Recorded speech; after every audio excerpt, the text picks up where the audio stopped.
Now let's turn to the United States, to the city of Minneapolis. The city is still reeling from the death of an unarmed black man in police custody. These were some of the scenes earlier this morning. People were still out on the streets. Overnight, some buildings close to the demonstrations were set on fire. Wednesday was the second night that police and protesters clashed.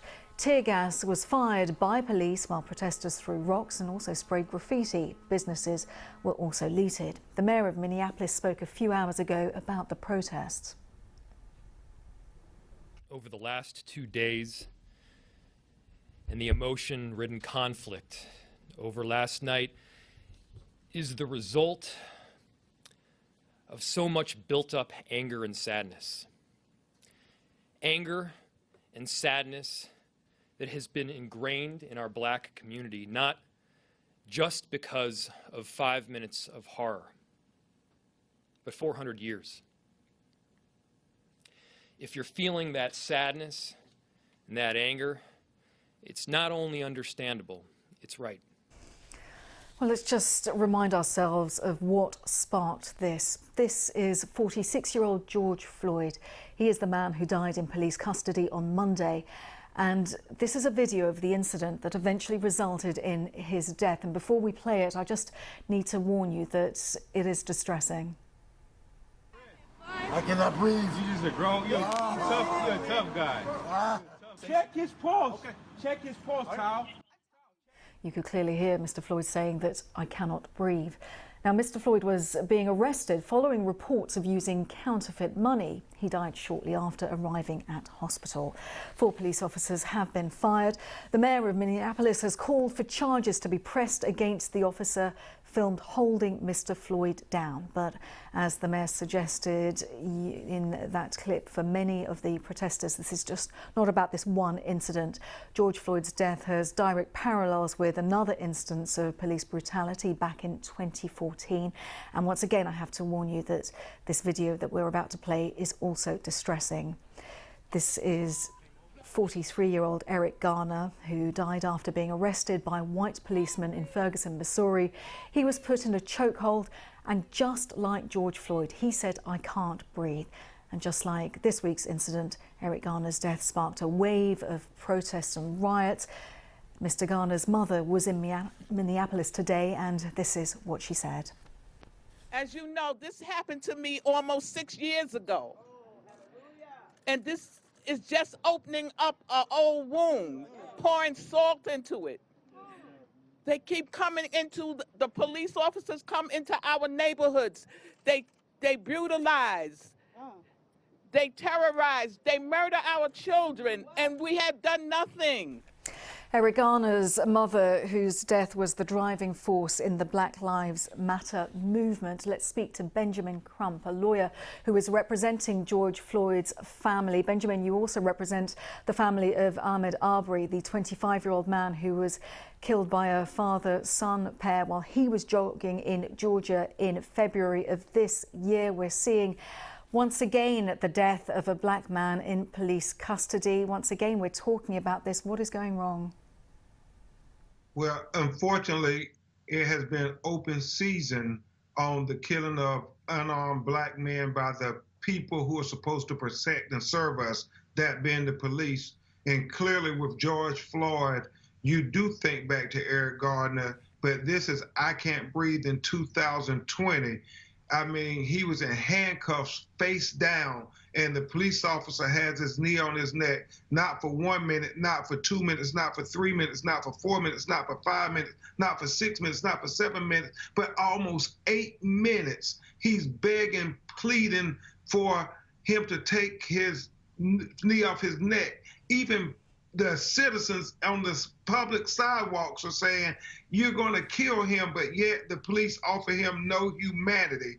And the last 8 minutes of his life is a tragic documentation of him being killed, and it is murder. And that's why we are outraged in Minneapolis and all across America. Black people in America saying, how much more? We can't breathe. Benjamin, George Floyd is described by his family as a gentle giant. What does his family want to see? His family wants the police officers to be arrested immediately and held to the full extent of the law for murdering George Floyd while he lay there posing no threat to them. And it just makes no sense how you can try to justify this unjustifiable killing. And just remind us, when it comes to the police officer and the 3 others who were present there, what are they saying in defense of themselves? They're trying to say that he was resisting arrest and that he posed a threat to them. How can you pose a threat when you're in handcuffs and face down on the ground? It makes no sense. In the police report that they released the night before the video got out was full of lies, because it said that he died of a medical condition. It did not mention anything about the police having his knee on his neck for over 8 minutes. It didn't mention anything about the people on the sidewalk saying, take your knee off him, you're gonna kill him. This was completely unnecessary what they did to George Floyd, another unarmed black man in America who was killed by the police.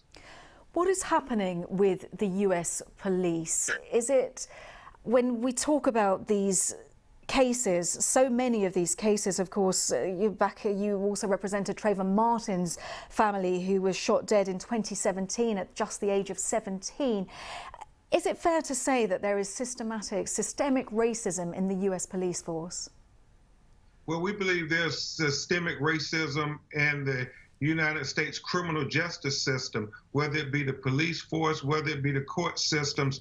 We feel that they are targeting young people of color, especially black men, for the prison industrial complex. So whether they're killing us on the street corners, like with George Floyd, like with Eric Garner, like with Tamir Rice, 12 years old, like with Michael Brown in Ferguson, like with Terrence Crutcher in Tulsa, Oklahoma, are they killing us in the courtroom? Our young people are being targeted by systematic racism. George Floyd's family are appealing to people who have been clashing with the police. They say they understand their anger, but it is important to find their voice in terms of the legal system. What are you saying to the people who are clashing on the streets of Minneapolis? Well, we're talking to 2 people, the people on the streets, but also the people of authority. We're saying to them, we understand your pain. God knows nobody's hurting more than George Floyd's family and his children. But we want you to protest peacefully, understanding that it is emotional. And to the people in authority, we're saying that Black Lives Matter. We're saying what Dr. Martin Luther King said, that protest and rioting is the language of the unheard. Well, we want to be heard. Our lives matter. Black lives matter. George Floyd life mattered. Benjamin Crump, on those powerful words, we'll leave it there. The lawyer representing George Floyd's family. Thank you so much for your time. Thank you.